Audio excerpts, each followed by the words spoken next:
E aí pessoal, tudo bem com vocês? Bem-vindos a mais uma aula do nosso curso de controle de sistemas. Hoje nós vamos falar sobre alguns aspectos da resposta de sistemas de segunda ordem. Bom, relembrando, na última aula a gente conversou sobre as vantagens da realimentação, certo? E aí nós vimos que basicamente adotar a realimentação traz três vantagens para o desempenho de sistemas de controle.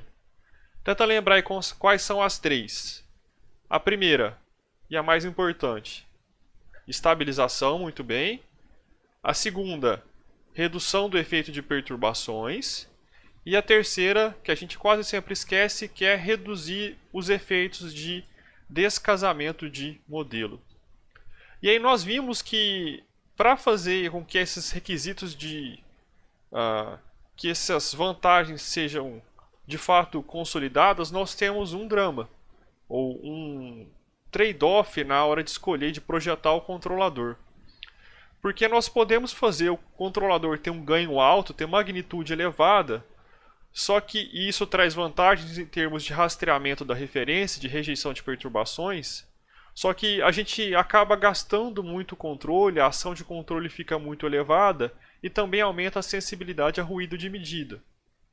Em contrapartida, a gente pode diminuir a sensibilidade ao ruído, abaixando o ganho do controlador, só que isso diminui a nossa qualidade de rastreamento de referência e a capacidade de rejeitar perturbações.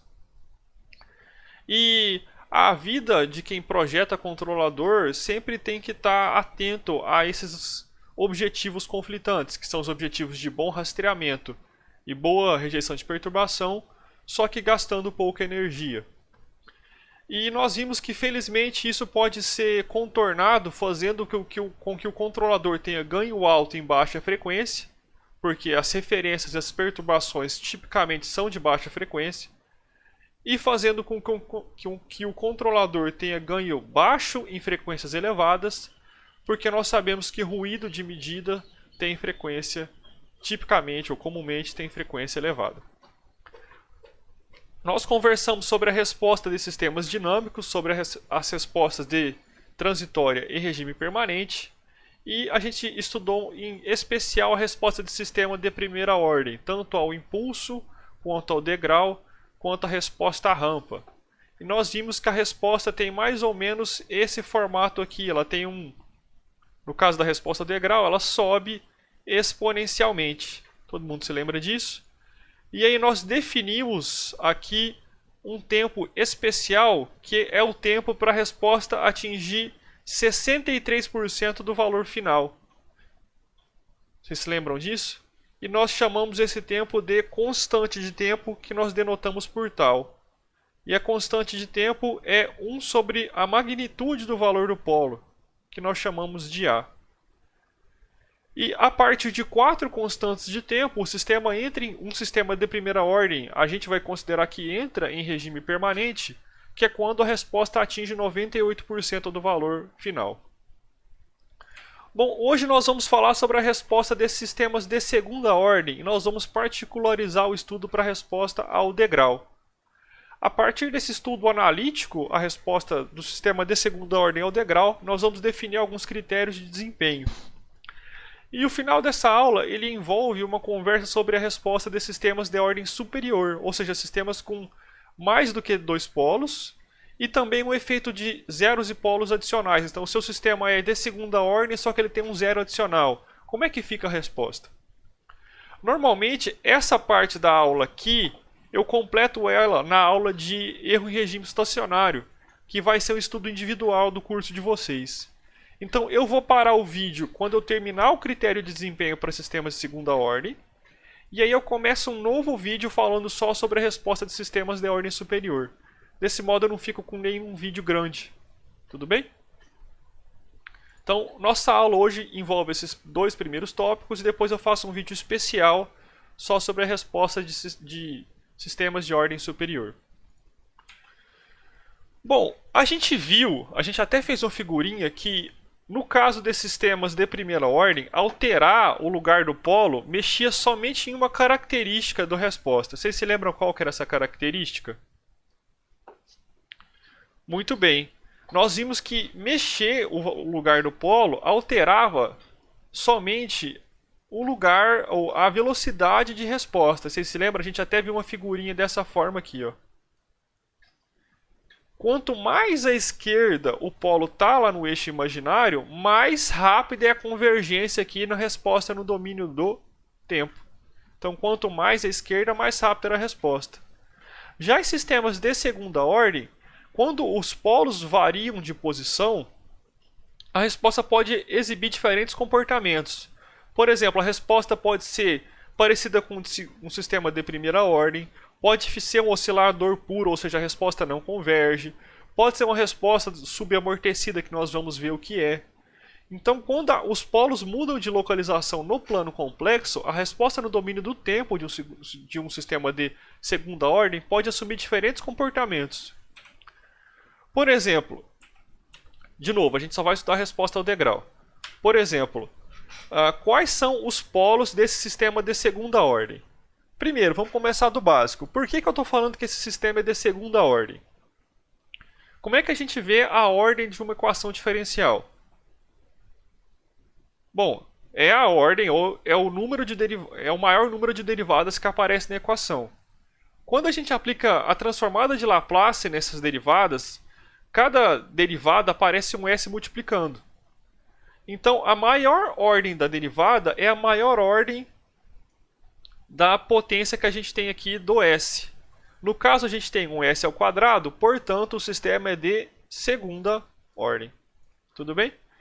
E quais são as raízes, ou quais são os polos dessa função de transferência, que são as raízes do denominador?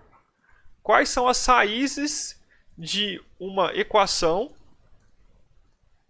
cuja a soma dá menos 8 e o produto dá 7? Muito bem. Menos 1 e menos 7. Note que aqui no plano complexo a gente representa polo por cruzes ou xizinhos. E olha lá, aqui à direita eu tenho a resposta temporal ao degrau desse sistema com polos reais e distintos em menos 1 e menos 7. Olha como é que é a resposta. Como é que essa resposta aparece? Nossa, professor, o sistema tem dois polos, mas ele parece muito com a resposta de um sistema de primeira ordem. Então, no caso de polos reais e distintos, a resposta ao degrau pode parecer ou se assemelha à de primeira ordem. E nesse segundo exemplo aqui, ó, quais são os polos da função de transferência? A soma é menos 6 e o produto é 9. Então, os polos são menos 3 e menos 3. Então, está aqui representado por x ou cruzes no plano complexo. E nós podemos ver que a resposta, de novo, se assemelha à resposta de um sistema de primeira ordem. Até agora, nada especial. Quais são os polos dessa função de transferência? S ao quadrado mais 9 igual a 0. Os polos são? Muito bem, mais ou menos 3j, que é a raiz de menos 9. Nesse caso, os polos têm parte real nula. Então, os polos têm parte real nula. Por consequência, a gente já viu anteriormente, quando a parte real é nula, o sistema não tem amortecimento. E a resposta, ela oscila, é um oscilador. Tudo bem? Então, a resposta a um degrau, ela simplesmente é uma senoide aqui, ou uma função trigonométrica não amortecida. Bom, agora um caso mais interessante. Quais são os polos dessa função de transferência? Não vou fazer na lousa não, mas vamos pensar aqui, ó. Vamos fazer por Bhaskara. Delta é igual a b ao quadrado, que é 4, menos 4ac, que vai dar 40. 4 menos 40, delta é igual a menos 36. Vamos escrever aqui do ladinho. Então, o delta lá da forma do Bhaskara é igual a menos 36. Então, as raízes vão ser menos b, que é menos 2. Então, são duas raízes. Professor, por que são duas raízes? Porque a equação é de segundo grau. Então, delta é menos b, que é menos 2, mais ou menos raiz de delta, que vai dar mais ou menos 6j. Tudo isso dividido por 2a, que é 2. Então, os polos são menos 1, mais ou menos 3j. e está devidamente representado aqui no plano complexo. Lembra sempre, pessoal, que se A mais BJ é raiz de um polinômio, A menos BJ também é raiz desse polinômio. Então são polos complexos conjugados. Agora, olha que interessante a resposta desse sistema. Ela tem um pico que a gente chama de sobresinal, ela tem um pico, um valor máximo, ela tem um período transitório, ela oscila, e em um dado momento ela entra em regime permanente. Então existe um pico, existe um período de oscilação e depois ela converge para algum lugar. Então esse tipo de característica de sistemas de segunda ordem é que a gente vai estudar mais de perto, porque é uma característica que aparece muito no sistema físico e ela não se permite ser representada por um sistema de primeira ordem. Então vamos ver um vídeo aqui do aeropêndulo que eu vou mostrar essa característica para vocês. Então temos aqui o aeropêndulo, tudo bem? E hoje eu quero que vocês prestem atenção no que acontece com a haste do aeropêndulo quando a gente aplica a entrada degrau. Então liguei o aeropêndulo numa rotação baixa, só para tirar a inércia do motor. E agora a gente vai aplicar um degrau de 15% de tensão. Fica olhando para a haste. Vai. Aí. Oscilou, teve um sobressinal. E convergiu para uma certa posição angular. Vamos ver de novo. Então vai entrar o degrau. Repara na haste.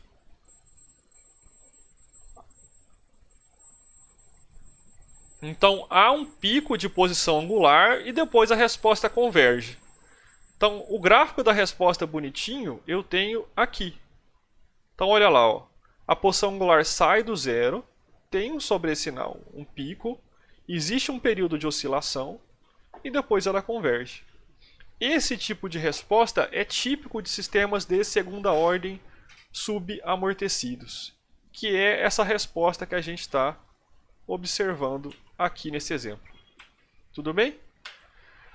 Bom, a gente vai definir essa forma que está aí na lousa, que nós vamos chamar de forma padrão de sistemas de segunda ordem. Então deixa eu até escrever aqui, ó. Essa é o que a gente chama de forma padrão. Tudo bem? E a forma padrão, ela é dada por ômega-n ao quadrado sobre s ao quadrado mais 2qc ômega-ns mais ômega-n ao quadrado. Ômega-n a gente vai chamar de frequência natural não amortecida. Vocês já vão entender por quê. E o qc a gente vai chamar de coeficiente de amortecimento. Então esse é um sistema de segunda ordem. Nós chamamos ou nós falamos que esse sistema está na forma padrão. Ômega-n ao quadrado sobre s ao quadrado mais 2qc ômega-ns mais ômega-n ao quadrado. Quais são os polos dessa função de transferência? Vamos fazer junto aqui na lousa? Vou pausar e a gente vai para a lousa. Para determinar os polos, o que a gente faz? Calcula as raízes do denominador. Estamos aqui na lousa, pessoal, e nós vamos calcular os polos de um sistema de segunda ordem na forma padrão, que é ômega-n ao quadrado sobre s ao quadrado mais 2qc ômega-ns mais ômega-n ao quadrado. Professor, já entendi. Não fala mais ômega-n ao quadrado sobre s ao quadrado mais 2qc ômega-ns mais ômega-n ao quadrado. Porque já está chato falar ômega-n ao quadrado sobre s ao quadrado mais 2qc ômega-ns mais ômega-n ao quadrado. Acho que deu para entender, né? Como é que a gente chama ômega-n mesmo? Qual que é a nomenclatura que a gente dá? Frequência natural não amortecida. Como é que a gente chama qc? Coeficiente de amortecimento. Então, para calcular os polos, nós fazemos com que o denominador, que é s ao quadrado mais 2qc ômega-n s mais ômega-n ao quadrado, seja igual a 0. Então, nós temos que calcular o delta, que é o b ao quadrado, que vai dar 4qc ao quadrado ômega-n ao quadrado, menos 4ac, que vai dar 4 ômega-n ao quadrado. Então, isso aqui é igual a 4 ômega-n ao quadrado que multiplica QC ao quadrado menos 1. Nossa, tá acabando a tinta. Bom, então os polos são dois polos porque o sistema é de segunda ordem. São menos B, que é menos 2 QC ômega n. Vou trocar de canetinha, acho que essa azul já foi. Menos 2 ômega n, QC ômega n, mais ou menos a raiz de delta, que é 4 ômega n ao quadrado, QC ao quadrado menos 1, sobre 2a, que nesse caso é simplesmente 2. Então eu vou tirar o 4QC ômega n da raiz. Já está usada essa folha, vamos pegar essa aqui. Então, e vou tirar o 4 da raiz. Então, olha lá. O 4QC ômega n ao quadrado eu posso tirar da raiz, vai dar origem a 2QC ômega n aqui de fora, certo? E eu vou cortar com esse 2 aqui embaixo, obtendo que os polos são menos QC ômega n mais ou menos ômega n raiz de QC ao quadrado menos 1.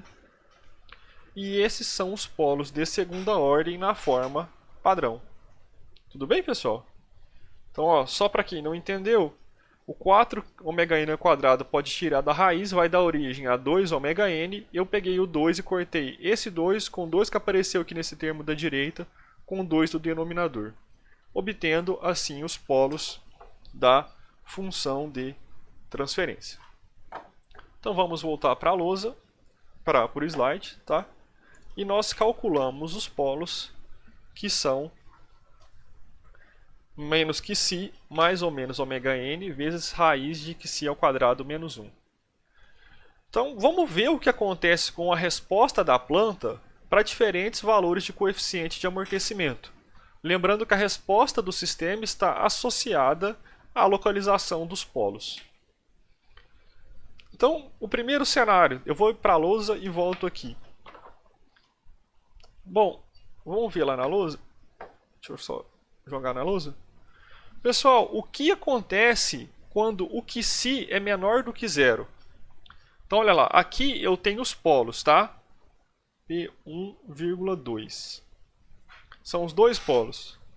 Quando o QC é menor do que zero, a parte real é menos QC ômega n. Ômega n a gente falou que é maior do que zero.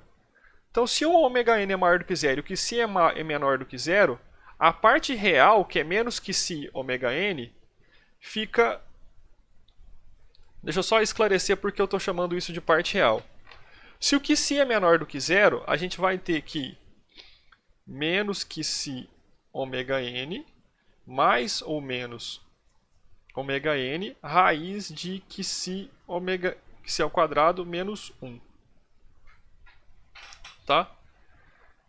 Se o QC é menor do que zero, a parte real do polo, que é essa aqui, vai ser também, então, menos QC ômega n. Se o ômega n é maior do que zero e o QC é negativo, menor do que zero, a parte real do polo, ela é positiva. Tudo bem? Menos QC ômega n. Se ômega n é maior do que zero e o QC é menor do que zero, a parte real é positiva. Se a parte real é positiva, o sistema é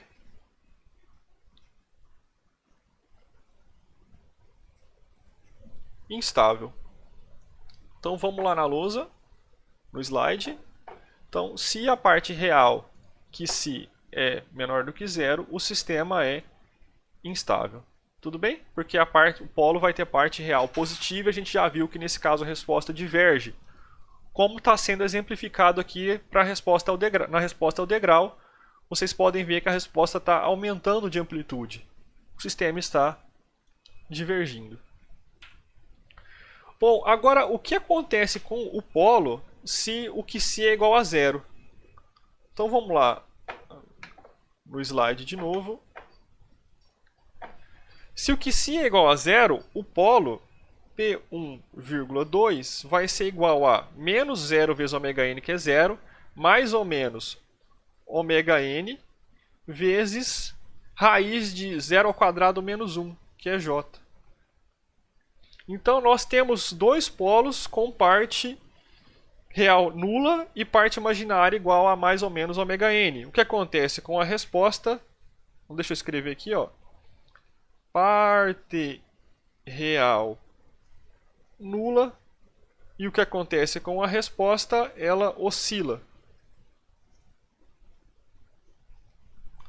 Tudo bem? Vamos voltar lá para o slide, e aqui a gente pode ver que a resposta ao degrau, de fato, é uma resposta oscilatória. Em particular, aqui na figura está errado, né? Não é raiz de ômega-n, depois eu tenho que lembrar de corrigir. Aqui é simplesmente ômega-n, tá? Essa raiz aqui está errada. Bom, o sistema oscila e ômega-n é a frequência de oscilação. Como a gente chamou o QC de fator de amortecimento, ômega-n, portanto, a gente chama de frequência natural não amortecida, porque é a resposta da planta quando você não tem amortecimento. Daí o nome de ômega-n, frequência natural não amortecida. Tudo bem? É a oscilação natural do seu sistema se você não tem o amortecimento. Bom, o que acontece quando o QC está entre 0 e 1? Então, o que acontece quando o QC está entre 0 e 1? Então, nesse caso, o polo, a parte real do polo não muda, tudo bem? É um valor negativo, menos QC ômega-n, isso é um QC, isso é um QC, isso é um QC. A gente fala 1000 vezes até vocês acreditarem. Isso é um QC. Mais ou menos ômega-n, que vai multiplicar. Pessoal, vocês conseguem enxergar que quando o QC está entre 0 e 1, esse QC ao quadrado vai ser um número menor do que 1? Consegue, né? Então, como ele vai ser um número menor do que 1? Não, perdão, menor do que 0, porque vai ser um número menor do que 1 menos 1. Então, um número menor do que 0. Então, eu vou tirar a parte negativa aqui para fora, colocar um J aqui, e vou trocar a ordem da raiz. Tudo bem? De novo, o QC está entre 0 e 1. O QC ao quadrado é menor do que 1. Então, o QC ao quadrado menos 1 vai dar um número negativo. Eu tirei o número negativo da raiz em função desse J aqui, que é a raiz de menos 1, e troquei a ordem, 1 menos QC ao quadrado. Então, nesse caso, os polos são complexos conjugados. Complexos conjugados. E é o que a gente chama de resposta subamortecida. Subamortecida. Tá? E essa resposta é a mais importante que a gente vai estudar nesse curso. Tá? Para quem tá meio apertado ali, mas todas essas informações estão aqui no slide. Ó. Então, quando o QC está entre 0 e 1, a resposta da planta ela é subamortecida. E está aqui o J. E está aqui um exemplinho de resposta ao degrau. Existe um sobressinal, existe um período oscilatório e depois ocorre a convergência. Tudo bem? Quando o QC é maior do que... Quando o QC é exatamente igual a 1, vamos ver lá o que acontece. Quando o QC é exatamente igual a 1, os polos P1,2 são iguais a menos 1 vezes ômega-n, que dá menos ômega-n, mais ou menos ômega-n vezes 1 ao quadrado menos 1. Então, vai ficar ômega-n vezes 1 menos 1, que é 0, vai ficar simplesmente ômega-n. Então, os polos são reais e repetidos iguais a ômega-n. Reais e repetidos. E a gente já viu que esse tipo de resposta parece a de um sistema de primeira ordem. O nome bonitinho que a gente dá para esse caso é que ele é criticamente, isso aqui representa o mente, criticamente amortecido. Pessoal, ficou espremido aqui, mas no slide tá bonitinho, tá? Isso aqui é só para a gente acompanhar juntos. Então, no caso em que o QC ele é igual a 1, nós chamamos esse caso de criticamente amortecido e os polos são reais e repetidos. Tudo bem? Iguais a ômega-n. E olha lá, ó, a resposta, a gente já tinha visto isso, ela é bem parecida com a resposta de um sistema de primeira ordem. Bom, e finalmente a gente tem o caso para QC maior do que 1. Para QC maior do que 1, os polos vão ser reais e distintos, porque o menos que C ômega n vai dar um valor, e essa raiz aqui, ó, é uma, como que C é maior do que 1, que C ao quadrado menos 1 dá um número positivo. Então, isso aqui tudo dá um número real, certo?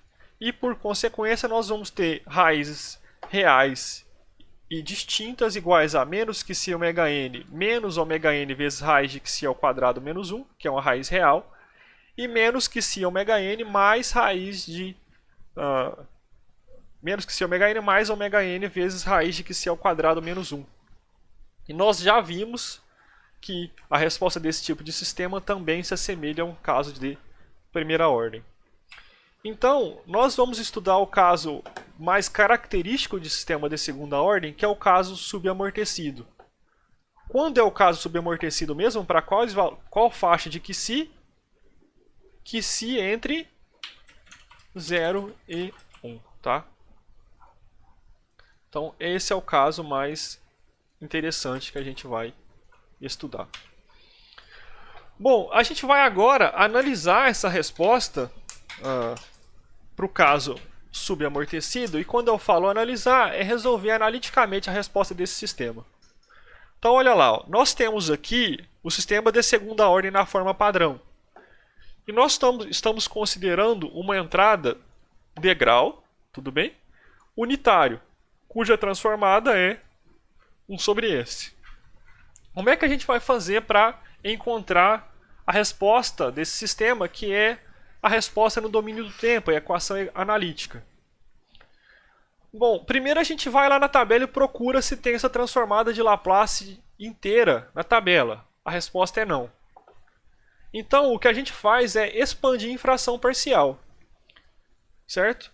Como nós temos polos complexos conjugados aqui, nós temos que expandir em CS, AS mais B e um termo que depende de S. Isso vocês estudaram sozinhos naquele estudo individual de transformada inversa de Laplace.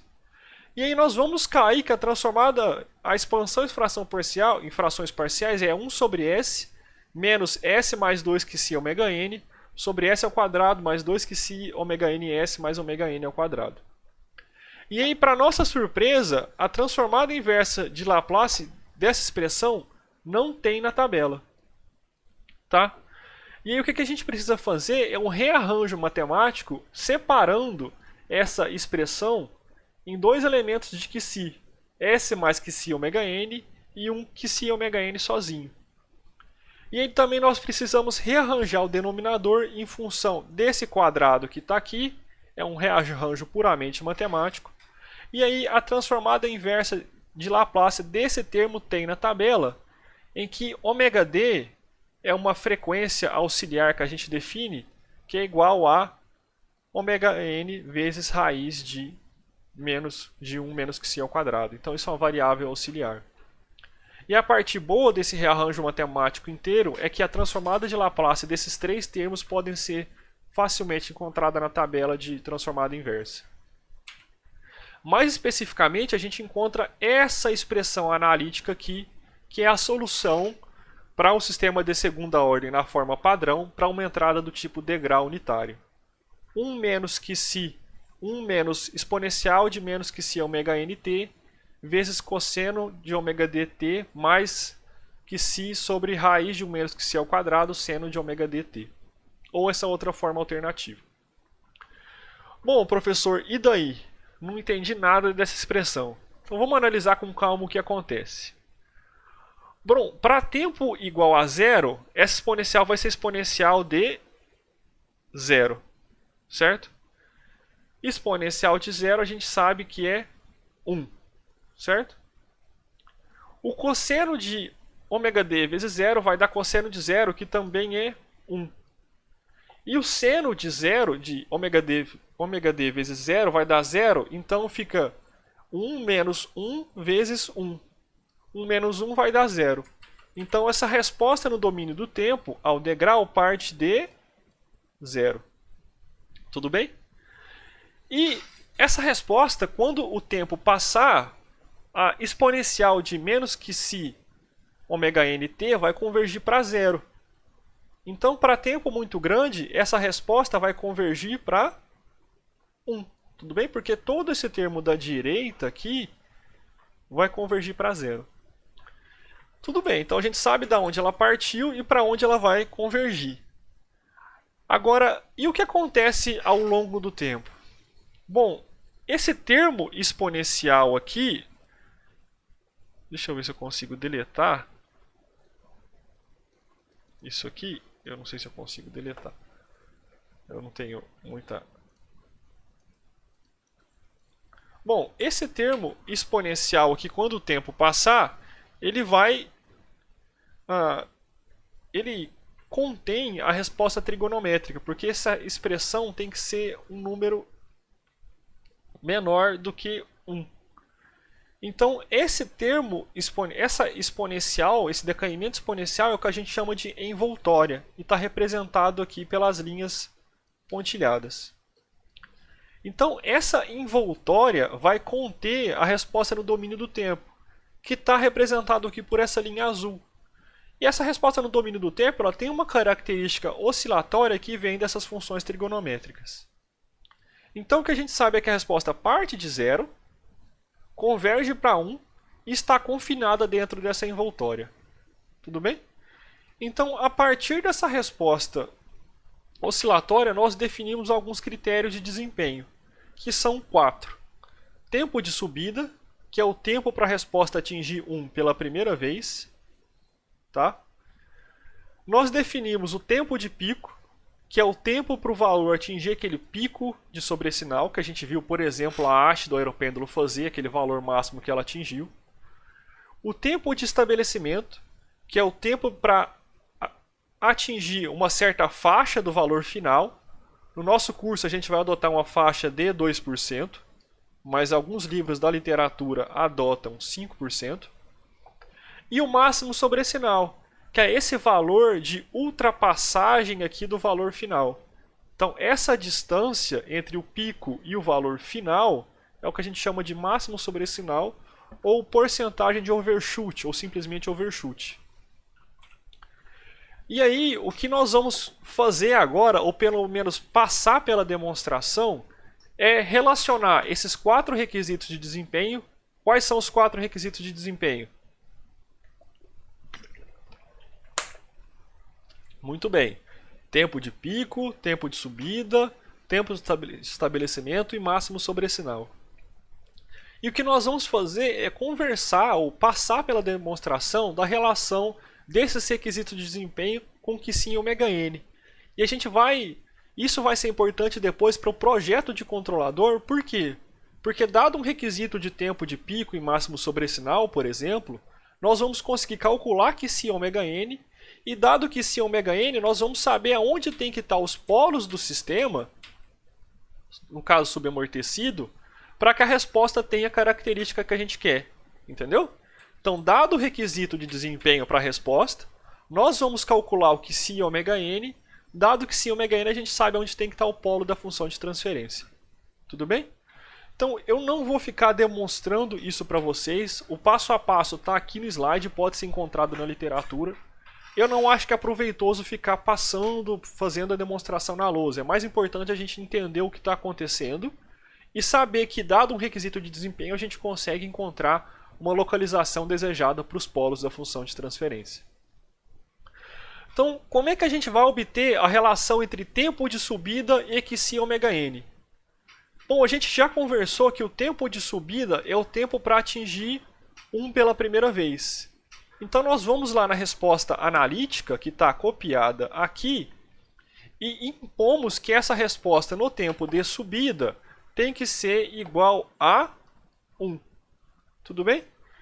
Para essa resposta ser igual a 1, esses termos trigonométricos têm que ser iguais a 0. E para esses termos ser iguais a 0, essa soma tem que ser igual a 0. Então, com o devido procedimento matemático, a gente chega que o tempo de subida é igual a π menos arco cosseno de Qc ômega n sobre ômega n vezes raiz de 1 menos Qc ao quadrado. Então, essa é a expressão que relaciona o tempo de subida da resposta com Qc e ômega n. Tudo bem? Bom, para determinar o tempo de pico, nós temos que lembrar que o tempo de pico é um ponto de máximo dessa resposta. E nesse tempo, e nessa inflexão, nesse ponto de inflexão, a derivada tem que ser nula. Tudo bem? Então nós derivamos aquela expressão analítica, caímos nesse termo grande aqui. Os termos em cosseno, eles se anulam e nós podemos rearranjar essa expressão e caímos nessa expressão que depende simplesmente de ômega n exponencial de Qc e seno de ômega d tempo de pico. Lembrando que ômega d é uma variável auxiliar que é igual a ômega n vezes raiz de 1 menos Qc ao quadrado. Bom, como essa exponencial somente é nula para tempo tendendo ao infinito, e não é isso que a gente quer encontrar o tempo em que o seno de ômega d tp é igual a zero.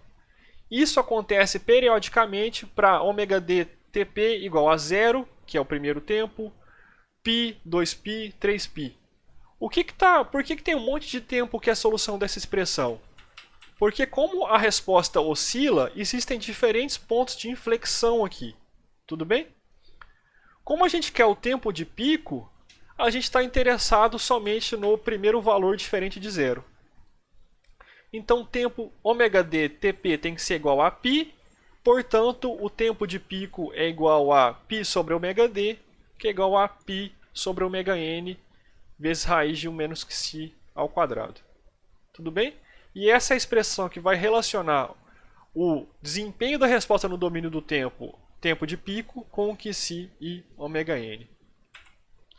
Bom, faltam dois, né, pessoal? Já sabemos o tempo de pico e o tempo de subida. Falta encontrar a relação do máximo sobrecinal para Qc e ômega n e do tempo de estabelecimento. Bom, o máximo sobrecinal ou porcentagem de overshoot é a ultrapassagem relativa do tempo de pico em relação ao valor de regime estacionário que eu estou denotando por ômega de infinito, com perdão desse abuso de notação. Aqui deveria ser o limite, né?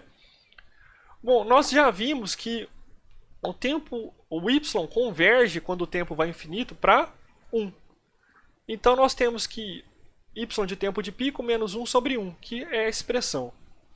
O que nós fazemos agora é substituir o valor do tempo de pico, que é π sobre ômega n vezes raiz de 1 menos Qc ao quadrado, aqui na expressão analítica da resposta do sistema. E como resultado nós caímos nessa expressão aqui. Tudo bem? Então, essa função trigonométrica pode ser simplesmente escrita como máximo sobrecinal, tá? É um valor aqui em porcentagem, por isso estou multiplicando por 100, vezes exponencial de menos Qc π sobre raiz de 1 menos Qc ao quadrado. Então, nós temos aqui uma relação entre a porcentagem de overshoot ao máximo sobrecinal e Qc ômega n. Em particular, notem que o máximo sobrecinal não depende de ômega n, ele depende só de Qc. Por isso que a gente chama o Qc de fator de amortecimento, porque ele afeta diretamente o amortecimento do sistema. Bom, como essa expressão é um pouquinho complicada de fazer na calculadora, alguns preferem usar o gráfico. Então, como assim? Para um dado Qc, eu posso calcular o máximo sobrecinal. Da mesma forma, ou de forma inversa, para um dado sobrecinal, eu posso calcular o Qc. Basta aplicar ln dos dois lados e resolver a expressão. Como essa expressão é um pouquinho complicada, eu estou fornecendo aqui um gráfico para vocês e vocês podem usar esse gráfico para um dado Qc. Vocês vêm aqui no gráfico e olhem qual que é o ômega n. Por exemplo, qual que é o QC que vai estar para um QC igual a meio? Qual que é o máximo sobrecinal elevado? Para um QC igual a meio, qual que é o máximo sobrecinal associado? Vocês vêm aqui na curva e olham. Para QC igual a meio, eu tenho um valor que é aproximadamente 15%. Tudo bem? Na verdade, se eu não me engano, é 16,3% para QC igual a meio. Tá? Então a gente tem um gráfico aqui, vocês podem usar para achar essa relação. O que esse gráfico traz de interessante é que quanto maior o fator de amortecimento, quanto maior o coeficiente de amortecimento, menor é o sobresinal. Então olha lá, para um fator de amortecimento maior do que, por exemplo, maior do que aproximadamente 0,45, nós temos que o amortecimento é menor do que 20%. Então, quanto maior o fator de amortecimento, menor é o sobresinal. É uma relação inversamente proporcional. Para exemplificar isso, eu tenho aqui a resposta para diferentes QCs. Então, olha lá, para QC igual a 0,1, a resposta da planta ao degrau é essa resposta roxa. Note, olha o tanto que essa resposta roxa ela é pouco amortecida. Tá? Isso parece até o cenário da resposta ao degrau do motor. Olha lá, tanto que essa resposta do motor ela é pouco amortecida. Do motor não, do aeropêndulo. Então o aeropêndulo é uma resposta com QC baixo. Agora quando o QC vai aumentando, por exemplo, meio, é a resposta em ciano aqui, ó, vocês podem ver que a resposta ela vai aumentando de amortecimento. E a partir de um certo valor, que é 1, que é o amortecimento crítico, que é o que a gente chama de fator de resposta criticamente amortecida, nós vemos que a partir do 1, a resposta da planta ela começa a se assemelhar a uma resposta de primeira ordem, que é uma resposta puramente ou que parece muito com decaimento exponencial. Bom, falta agora só o tempo de estabelecimento. E para calcular o tempo de estabelecimento, nós vamos lembrar da envoltória, que a resposta da planta está contida nessa envoltória que a gente conversou. Tá? Então, como a resposta da planta está contida nessa envoltória, nós vamos, nesse curso, definir como tempo de estabelecimento a constante de tempo da envoltória. E a constante de tempo da envoltória é 1 sobre o valor da potência, né? 1 sobre o valor, a magnitude do polo, que é 1 sobre QC ômega n. Como nós definimos que o sistema vai entrar em regime permanente a partir de 4 constantes de tempo, nós temos que o tempo de estabelecimento é simplesmente 4 constantes de tempo, que é igual a 4 sobre QC ômega n. Nesse caso, estamos adotando a faixa de 2%, porque 4 constantes de tempo, se vocês lembrarem lá da resposta de primeira ordem, ela está associada com um decaimento, uma convergência de 98%. Tá? Finalmente, pessoal, conversamos, eu não fiz a demonstração formal, mas conversamos sobre essas 4 relações aqui, que são as relações entre tempo de pico, tempo de subida, tempo de pico, máximo sobrecinal e tempo de estabelecimento com os parâmetros QC e ômega n. Tá? E aí eu quero que vocês percebam uma coisa. Vocês conseguem ver que ômega n está sempre no denominador da expressão dos tempos? Então, quanto maior ômega n, mais rápida é a resposta. Tudo bem? Quanto maior a frequência natural, maior a resposta, mais rápida é a resposta da planta. Tá bom? E o QC ele está diretamente associado com o máximo sobrecinal, ou seja, o QC está associado com um tempo de amortecimento. E o que nós precisamos fazer para diminuir o tempo de estabelecimento, o tempo que a resposta para de oscilar, é, primeiro, não ter um QC muito pequeno para ter uma resposta pouco amortecida, para ter uma resposta, o QC grande para ter uma resposta muito amortecida. Tá? Então, o QC manda no amortecimento, ou está diretamente associado com o amortecimento, e o ômega n está diretamente associado com o tempo. Tudo bem? Ômega n grande, resposta rápida, QC grande, resposta amortecida. Então, pessoal, vamos fazer um exemplinho aqui, ó, que é o exemplo 5, que é calcular para esse exemplo o máximo sobre sinal, tempo de pico, tempo de subida e tempo de estabelecimento para esse sistema exemplo. Então eu vou pedir que vocês pausem o vídeo, copiem isso para o slide, para o papel, e eu vou fazer o mesmo aqui. Estamos aqui na nossa lousa, pessoal, e eu copiei aqui o enunciado, né? A função de transferência do enunciado, e também deixei copiado a forma padrão. Ômega n ao quadrado sobre s ao quadrado mais 2qc ômega ns mais ômega n ao quadrado.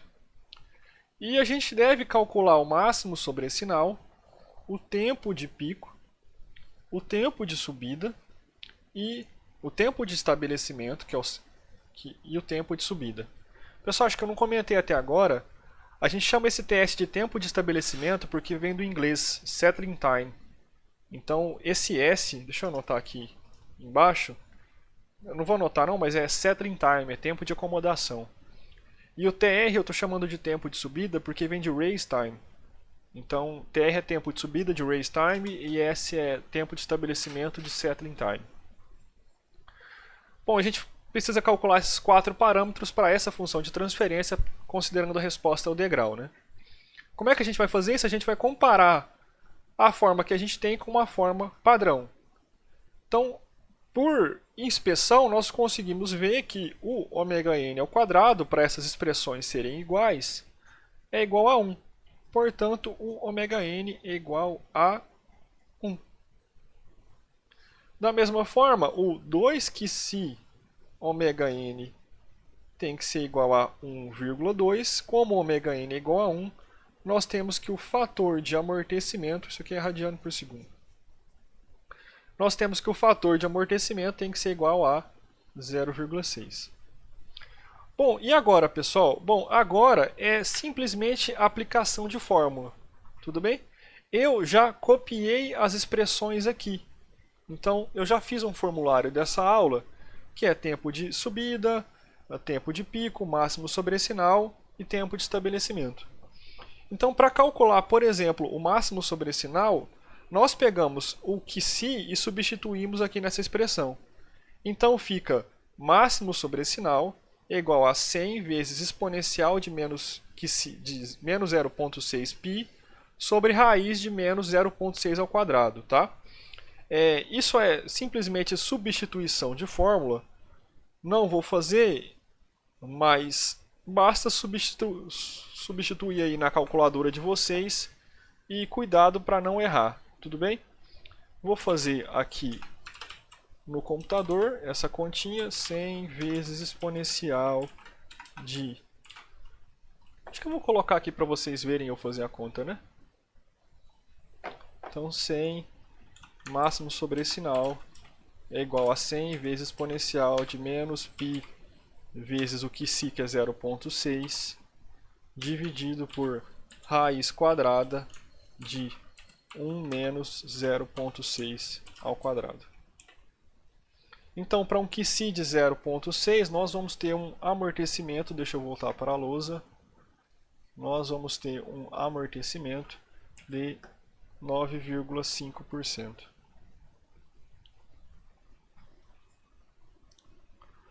Bom, para calcular o tempo de pico, nós vamos usar a expressãozinha π sobre ômega n vezes raiz de 1 menos qc ao quadrado. Então vai ficar π sobre 1 vezes raiz de 1 menos 0,6 ao quadrado. Se vocês fizerem essa continha, vai dar 3,92 segundos. Tá bom, pessoal? É simplesmente substituição de fórmula.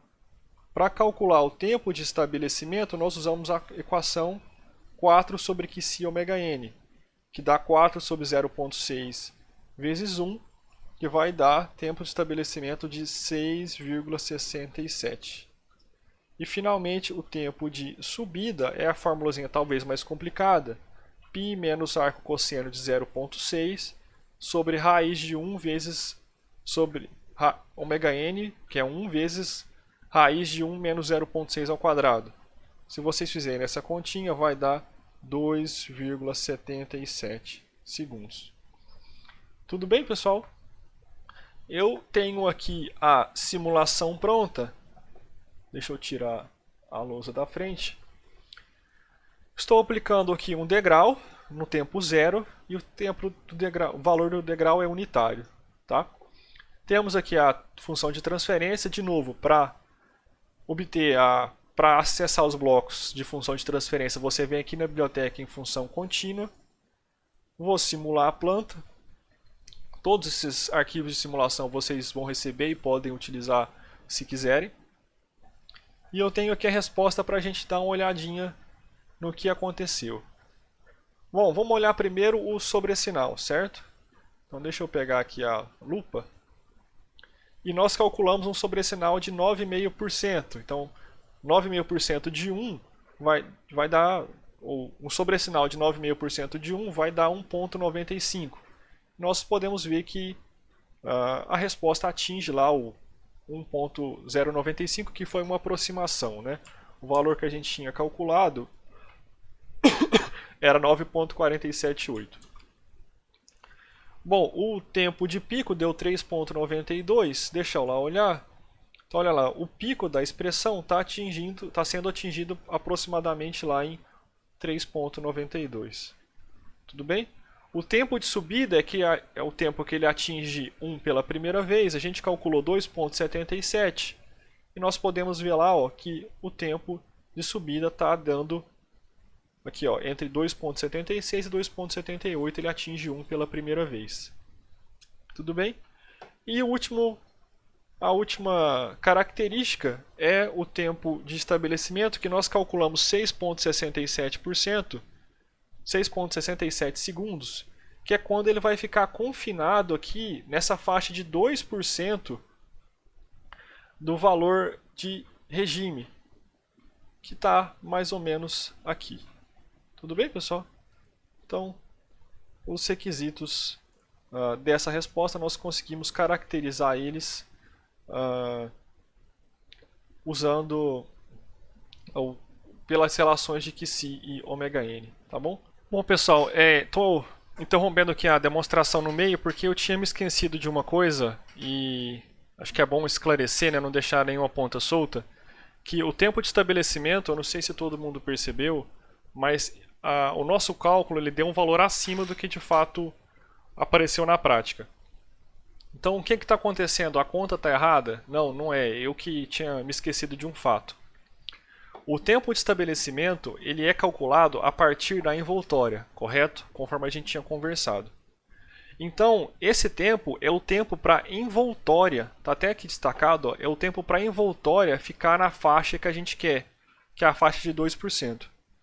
Como a resposta está contida nas envoltórias, quer dizer que esse tempo de estabelecimento ele é sempre uma aproximação exagerada, ele tem uma margem de segurança do tempo real. Então, a fórmula que nós obtivemos para tempo de estabelecimento, que é uma simplificação, 4 sobre Qi ωn, ela é uma fórmula, é uma equação que vai te dar o tempo para a envoltória atingir a faixa de tolerância que a gente quer.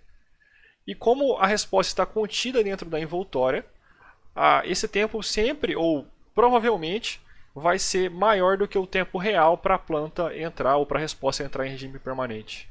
Tudo bem? Desculpa a confusão aí e sigam com o vídeo. Bom, pessoal, voltando aqui, né? Eu tinha me enganado com o conceito e aí fui entender, fiz um vídeo adicional aí, segue a vida.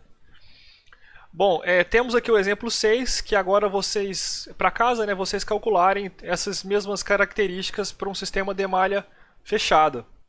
Então, note que esses requisitos essas equações que nós determinamos, são equações para onde estão os polos de uma função de transferência. Então, para calcular os requisitos para malha fechada, primeiro vocês vão ter que encontrar a equação de malha fechada, para depois calcular achar Qi ωn comparando com a forma padrão, e depois calcular máximo sobressinal, tempo de pico, tempo de subida e tempo de estabelecimento. Tá bom? Então, os requisitos, aquelas equações de Qi ωn são Qi ωn já para o denominador da função de transferência que está sendo analisada. Se está pedindo malha fechada, vocês têm que encontrar a função de transferência de malha fechada. e depois analisar o denominador. E a resposta está aqui para cada um desses casos. Tá? Bom, agora sim um exemplo que a gente vai fazer juntos. E esse exemplo é um exemplo interessante, porque nós temos agora que projetar um controlador K para que a resposta temporal no domínio do tempo tenha um máximo sobressinal de 20%. E aí, para auxiliar nesse cálculo, ou para auxiliar no cálculo do QSI a partir do máximo sobressinal, eu estou dando essa equação. Então é raiz de ln ao quadrado de ms sobre 100. Note que aqui o ms está de 0 a 100 mesmo, viu? Então você bota aqui o 27% e essa conta vai sair 0,27. Antigamente eu colocava só a porcentagem e os alunos colocavam o 27 aqui, aí a conta dava errada. Sobre π ao quadrado mais ln ao quadrado de ms sobre 100. Outro detalhe é que essa expressão a gente usa comumente, tá? Para, dado um requisito de desempenho sobre sinal, achar o fator de amortecimento, achar o QSI. E eu vejo muita gente errando na calculadora. Esquece esse quadrado do π, esquece esse quadrado do ln, não tira a raiz, o pessoal faz confusão. Se você preferir, não quiser usar a equação, usa aquele gráfico de máximo sobressinal e QSI que eu passei no slide anterior, tá bom? Vou pausar o vídeo e volto para a lousa com tudo copiado. Bom, pessoal, copiei tudo aqui. Nós temos a função de transferência 1 sobre SS mais 1. E nós temos um controlador proporcional. Por que é o controlador proporcional mesmo? Porque a entrada da planta U depende do erro, proporcionalmente, né, por meio da constante K, do erro entre a referência R e a saída Y. Por exemplo, vamos supor que, vamos imaginar um cenário hipotético que estamos controlando o ângulo de ataque de uma aeronave. Então nós temos aqui um sinal de saída em graus. Isso, a referência também seria um valor em graus. Geraria um erro de rastreamento em graus. E teríamos ação de controle que, por exemplo, é uma tensão aplicada a algum motor DC que controla a superfície de comando. Tudo bem? Então nós temos aqui um sisteminha em malha fechada, hipotético, né? E o que nós queremos é calcular o K, certo? O ganho do controlador proporcional, de modo que o máximo sobressinal seja de 20%. Então, a primeira coisa que a gente tem que fazer é, dado o máximo sobressinal, achar o valor de QSI, de fator de amortecimento associado. E para isso, a gente usa a equação que eu acabei de apresentar para vocês, que é a relação entre QSI e máximo sobressinal, a relação inversa, né? Para não ter que resolver essa expressão aqui, eu forneci essa expressão, raiz de ln ao quadrado sobre ms sobre 100, sobre π ao quadrado mais ln ao quadrado de ms sobre 100. Tá? Então você pega o ms que você quer, no caso o 20, e substitui o 20 aqui nessa expressão. Tá? O resultado para 20% ele é bastante conhecido, porque a gente usa bastante, que é 0,456. Quem está duvidando faz na calculadora aí, tá? Mas vai dar 0,456 e eu sugiro que vocês treinem, se habituem a fazer esse tipo de conta, porque vocês vão usar isso ao longo do curso, né? Então, agora nós temos o valor de 0,456. Mas isso aqui está relacionado com com o polo de malha fechada, da transferência de R para Y. Então, para ajustar o controlador, eu preciso olhar para a função de transferência de malha fechada. Bom, e vocês já estão cansados de saber da função de transferência de malha fechada de Y de R de S para Y de S, no caso de um sistema de realimentação simples assim, né? Vou escrever ela aqui, só por desencargo de consciência, mas eu tenho certeza que isso, como a gente dizia, isso já está no sangue, né? Então, essa expressão eu acredito que vocês já estão dominando. No caso de um controlador K, né? K vezes G de S sobre 1 mais KG de S. Se fosse um compensador com zero e polo C, seria C de S vezes G de S sobre 1 mais C de S, G de S. Substituindo aqui e multiplicando pelo denominador em cima e embaixo, vamos obter que é K no numerador, que é K vezes o numerador, sobre o denominador, S mais 1, mais K vezes o numerador de G, que é K. Então, K sobre S ao quadrado mais S mais K. Tudo bem? Bom, nós vamos comparar essa expressão com a forma padrão, que é ωn ao quadrado sobre S ao quadrado mais 2qc ωns mais ωn ao quadrado. Então, comparando, nós vemos que o ωn ao quadrado é igual a K. Então, ωn ao quadrado igual a K. Então, K igual a ωn ao quadrado. Tá? A gente obteve isso comparando a expressão de malha fechada com a forma padrão. Mais ainda, 2qc ωns, então, 2qc ωns, 2qc ωn, que é esse termo aqui, tem que ser igual a 1, que é quem multiplica o S. Tudo bem? Então, comparando com a forma padrão, nós obtemos que o K tem que ser igual a ωn ao quadrado e o 2qc ωn tem que ser igual a 1. Só que nós já temos o valor do qc, que é 0,456, que está associado com o máximo sobre sinal. Então, nós podemos, deixa eu tirar o formulário daqui, calcular o valor de ωn. Então, eu sei que 2qc ωn tem que ser igual a 1, e eu sei que o qc tem que ser igual a 0,456. Portanto, 2 qc ωn igual a 1. Deixa eu trocar de caneta que ela não está escrevendo bem nesse papel. Portanto, como o qc é 0,456, o ωn é 1 sobre 2 vezes 0,456. Nesse caso, o ωn vai dar, deixa eu fazer aqui a continha, 1 dividido por 2 vezes 0,456. 0,228. Então, o ωn vai dar 0,228 radiano por segundo. Pausei o vídeo porque eu tinha errado aqui na conta, mas fazendo a conta correta, você vai obter que o K é igual a... desculpa. Você vai obter que 1 sobre 2 vezes 0,456 vai dar 1,097 radiano por segundo. Comparando com a forma padrão, nós vimos que o K é igual a ωn ao quadrado. Portanto, o K é igual a 1,097 ao quadrado, que é aproximadamente 1,2. Tudo bem? Então, o que nós fizemos? Nós tínhamos um requisito de desempenho para a resposta no domínio do tempo, que era um requisito de máximo sobre sinal. Nós calculamos o fator de amortecimento associado, encontramos a função de transferência de malha fechada, comparamos com a forma padrão e com o devido procedimento algébrico nós vimos que se for ajustado um ganho proporcional de 1,2, esse requisito de desempenho vai ser atingido. Bom, eu vou pausar o vídeo e volto no MATLAB para mostrar a simulação para vocês.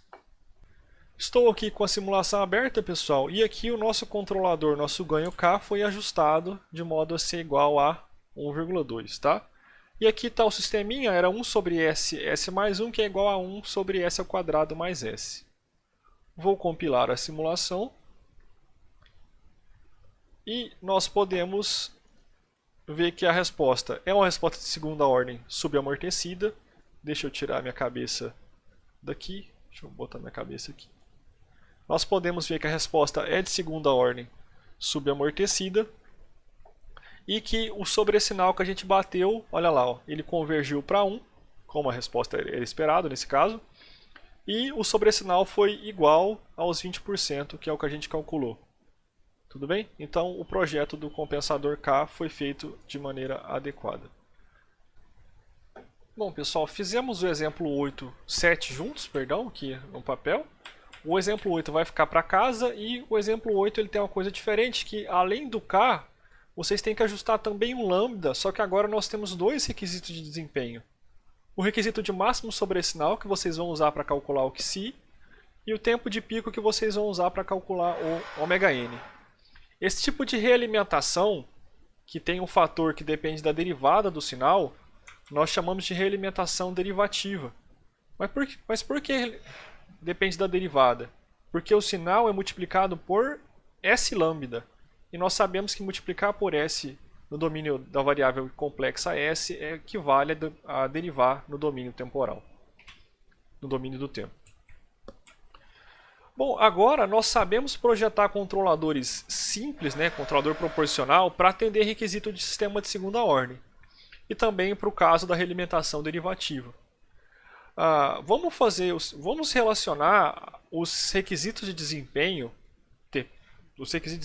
com localizações no plano complexo, com localizações desejadas para os polos de malha fechada. Por que para os polos de malha fechada? Porque nós vamos usar essas localizações para projetar controlador de malha fechada usando a metodologia que se chama lugar geométrico das raízes, ou root locus, que nós vamos estudar daqui a algumas aulas. Então vamos lá. Nós sabemos que os polos para o caso subamortecido são iguais a, ou são dados por menos que si ômega n, mais ou menos j ômega n vezes raiz de 1 menos que si ao quadrado. Então, aqui no plano complexo, nós temos que o polo tem parte real menos que si ômega n, e parte imaginária ômega n vezes raiz de 1 menos que si ao quadrado. Tudo bem? E eu vou lá para a lousa e vou calcular o θ e o raio em função de que si ômega n. Então vou pausar o vídeo e volto com vocês lá na lousa. Voltamos aqui na lousa, pessoal, e temos aqui então a parte real, que é menos que si ômega n, e a parte imaginária, que é ômega n vezes raiz de 1 menos que si ao quadrado. Tudo bem? E a ideia é calcular o θ e o r em função desses parâmetros. Bom, nós temos então que o r é a hipotenusa do triângulo formado por parte real e imaginária. E podemos falar que o r ao quadrado é igual a qi ao quadrado ômega n ao quadrado mais ômega n ao quadrado, que multiplica 1 menos qi ao quadrado. Portanto, esse qi ao quadrado ômega n ao quadrado vai cortar com menos qi ao quadrado ômega n ao quadrado, e nós temos que o raio é igual a ômega n.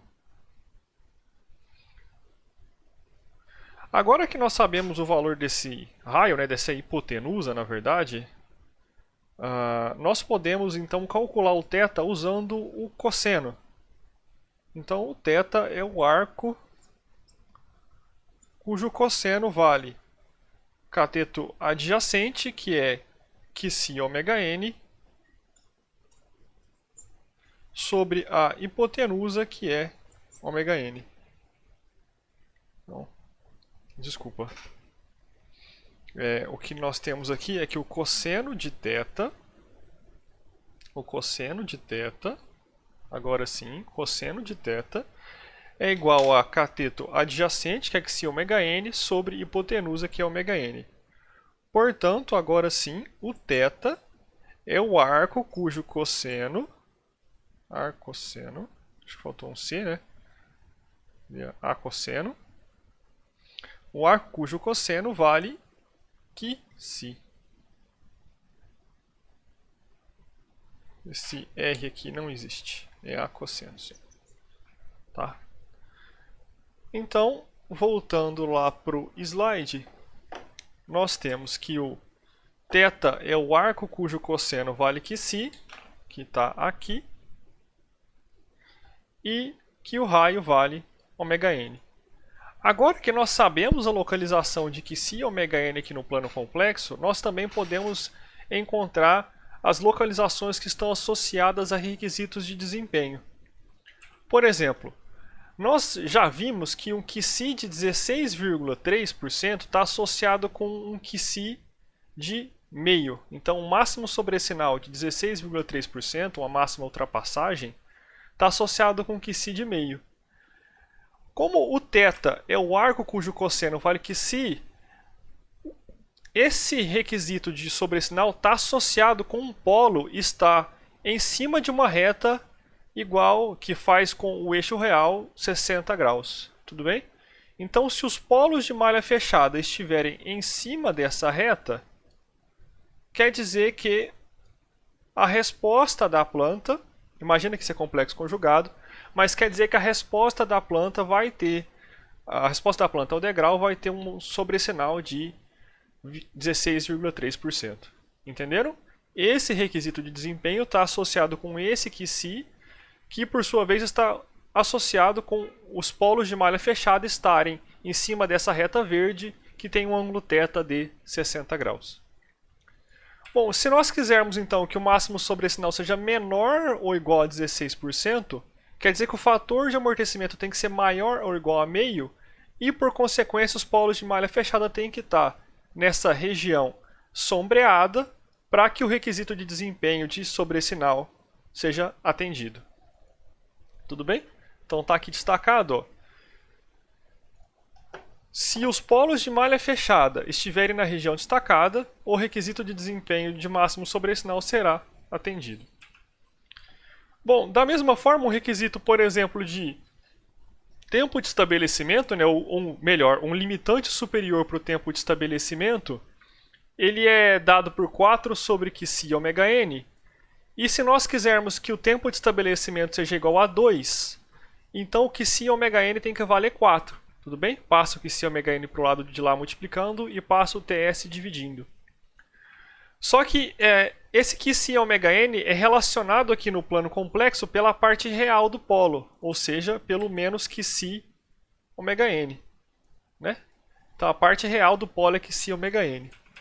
Então, para atender o requisito de tempo de estabelecimento igual a 2, quer dizer que o polo de malha fechada tem que estar em cima dessa reta paralela ao eixo imaginário, que está associado ou que é correspondente a um QC ômega n igual a 2, que por sua vez está associado com TS igual a 2 segundos. Tudo bem? Da mesma forma, se nós quisermos que o tempo de estabelecimento seja menor ou igual a 2 segundos, o QC ômega n tem que ser maior ou igual a 2 e os polos de malha fechada têm que estar à esquerda dessa reta paralela ao eixo imaginário. E por fim, alguns requisitos de desempenho podem ser traduzidos em termos de ômega n dado um certo QC. Por exemplo, se o QC tem que valer meio para ter o sobressinal de 16,3%, então lá na equação do TR, que é o tempo de subida, nós podemos substituir onde tem, deixa eu abrir aqui o resuminho, onde tem π menos arco cosseno, nós trocamos isso por arco cosseno de meio, e aqui na raiz de 1 menos c ao quadrado, a gente troca por raiz de 1 menos meio ao quadrado. Por consequência, nós conseguimos transformar esse requisito aqui de tempo de subida menor ou igual a 2,42 segundos em um requisito de ômega n maior do que 1. Como nós vimos, a distância do polo até a origem é o raio, eu chamei de raio, né? E nós vimos que essa distância é ômega n. Tudo bem?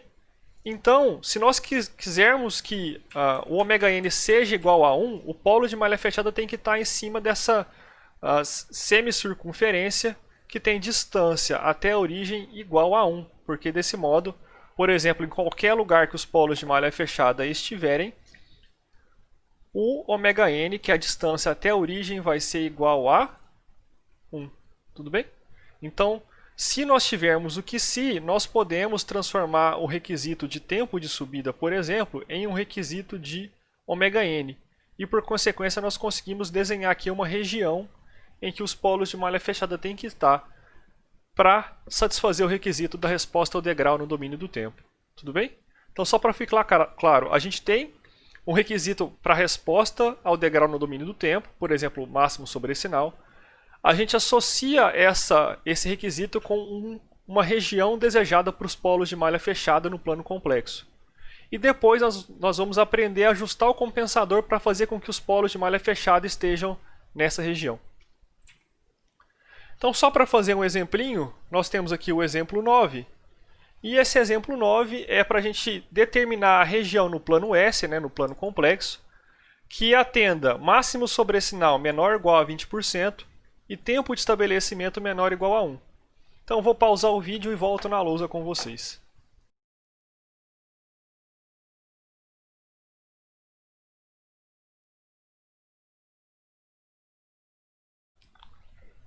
Estamos aqui na lousa e temos um requisito para que o máximo sobressinal seja menor ou igual a 20%.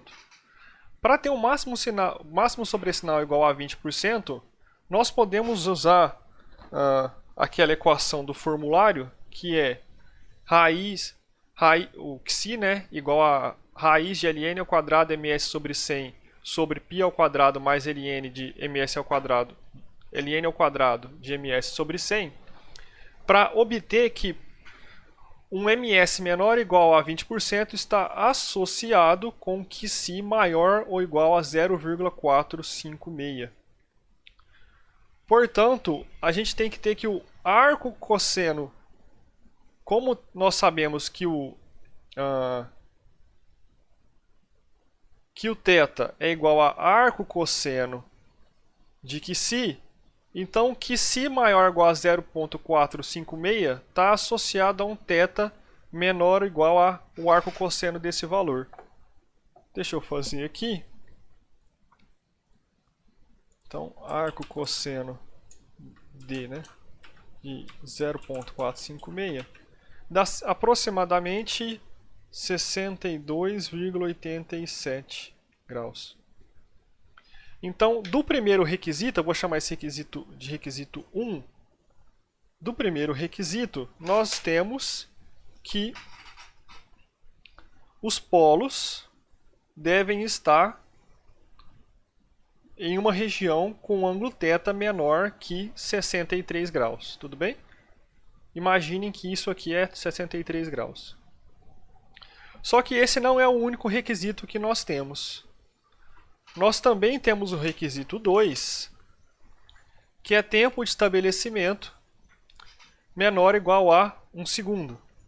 Então, tempo de estabelecimento é menor ou igual a 1 segundo. Então, 4 sobre xi ômega n, Sordão, onde você tirou 4 xi ômega n? Nós assumimos nesse curso que o tempo de estabelecimento vai ser igual a 4 sobre xi ômega n. Nós já conversamos que isso é relacionado com a envoltória. Então, isso é um valor superior para o tempo de estabelecimento. Quer dizer que o tempo de estabelecimento real vai ser menor ou igual a esse valor. Bom, usando essa expressão, nós temos que 4 sobre xi ômega n tem que ser menor ou igual a 1. Portanto, o xi ômega n tem que ser maior ou igual a 4. Tudo bem? Como que xi ômega n tem que ser maior ou igual a 4, vou fazer de outra cor, vou fazer de verde. Então, esse requisito de desempenho, nós vimos que o xi ômega n está associado com a reta paralela ao eixo imaginário. Então, quer dizer que os polos têm que estar à esquerda dessa reta xi ômega n igual a 4. Então, se os polos de malha fechada estiverem nessa região aqui, em qualquer lugar dessa região, esses dois requisitos de desempenho vão ser atendidos simultaneamente. Ah, professor, mas como é que eu vou fazer para alocar o polo nessa região? Vamos aprender isso daqui a pouquinho. Tudo bem, pessoal? Ficou claro essa relação de requisito de desempenho com xi ômega n e depois com região no plano complexo? Acho que sim, né? Vamos voltar lá para a nossa aula. E aqui, opa, deixa eu só voltar aqui. Bom, aqui começa a parte de sistemas de ordem superior. Então eu vou encerrar a aula de hoje por aqui, vou fechar o vídeo e depois nós continuamos daqui para frente, tá bom? E aí fica só o finalzinho da aula, que é a resposta de sistemas de ordem superior, para não ficar um vídeo muito extenso. Valeu, pessoal!